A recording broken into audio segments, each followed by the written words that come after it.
அனைவருக்கும் வணக்கம். நம்ம டெய்லியும் banking and SSC point of வியூல 5 கொஸ்டின்ஸ் கரண்ட் அஃபேர்ஸ்லேருந்து பார்க்குறோம். இன்னைக்கு என்ன கொஸ்டின்ஸ் இருக்கு அப்படின்னு சொல்லி பார்ப்போம். First one, India's rank in Numbeo world safety index அப்படின்னு சொல்லி கேட்டிருக்காங்க. ஸோ வேர்ல்டு சேஃப்டி இண்டெக்ஸ் அப்படிங்கிறது வேர்ல்டில் இருக்கக்கூடிய சேஃபஸ்ட் கண்ட்ரீஸை வந்து ரேங்க் பண்ணுறது தான் இந்த நும்பியோ வேர்ல்ட் சேஃப்டி இண்டெக்ஸ் அப்படிங்கிறது. இதில் இந்தியாவோட ரேங்க் என்ன அப்படின்னு பார்த்தீங்கன்னா, இந்தியா 66th ரேங்க்ல இருக்கணும். சரியா?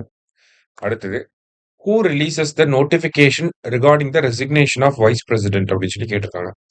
ஸோ வைஸ் பிரசிடென்ட் ரிசைன் பண்ணிட்டாங்க அப்படிங்கிற இந்த நோட்டிபிகேஷன் அறிவிக்கையை வெளியிடுறது யார் அப்படின்னு சொல்லி பார்த்தீங்கன்னா, மினிஸ்ட்ரி ஆஃப் ஹோம் அஃபேர்ஸ். சரியா? வைஸ் பிரசிடென்ட் வந்து அவங்களோட ரெசிக்னேஷன் லெட்டர் பிரசிடென்ட் கிட்ட கொடுப்பாங்க.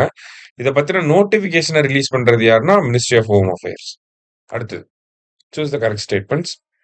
All the sporting federations in India will be regulated by national sports governance bill அப்படின்னு சொல்லி கொடுத்துருக்காங்க.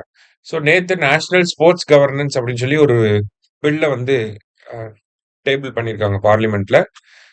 ஸோ அந்த பில் வந்து ஆக்டா மாறிடுச்சு அப்படின்னா எல்லா ஸ்போர்ட்டிங் ஃபெடரேஷன்ஸும் அந்த ரெகுலேஷன்ஸ்குள்ள வந்துருவாங்க. சரியா? ஸோ அதில் செகண்ட் ஸ்டேட்மெண்ட் என்ன கொடுத்துருக்காங்க அப்படின்னா, BCCI is excluded from the ambit of the bill அப்படின்னு சொல்லி கொடுத்துருக்காங்க.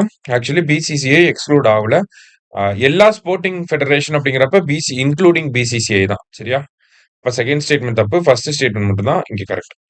அடுத்தது, which are the following article deals with vice president election அப்படின்னு சொல்லி கேட்டிருக்காங்க.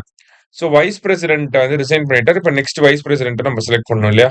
ஸோ இந்த வைஸ் பிரசிடென்ட் எலெக்ஷனோட ரிலேட் ஆகி வரக்கூடிய ஆர்டிகல் என்ன அப்படின்னு சொல்லி பார்த்தீங்கன்னா, ஆர்டிகல் 66. அடுத்தது, India is set to finalise the mutual legal assistance treaty with which of the following country அப்படின்னு சொல்லி கேட்டிருக்காங்க. ஸோ இந்தியா யார் கூட இந்த mutual legal assistance and extradition அப்படிங்கிற இந்த ட்ரீட்டியை யார் கூட போறாங்க அப்படின்னா, நேபாள் கூட நம்ம போட போறோம். சரிங்களா? அந்த ட்ரீட்டி வந்து ஃபைனலைஸ் ஆயிருச்சு. சரியா? ஸோ இன்னைக்கு 5 கொஸ்டின்ஸ் வந்து பார்த்துருக்கோம். தேங்க்யூ.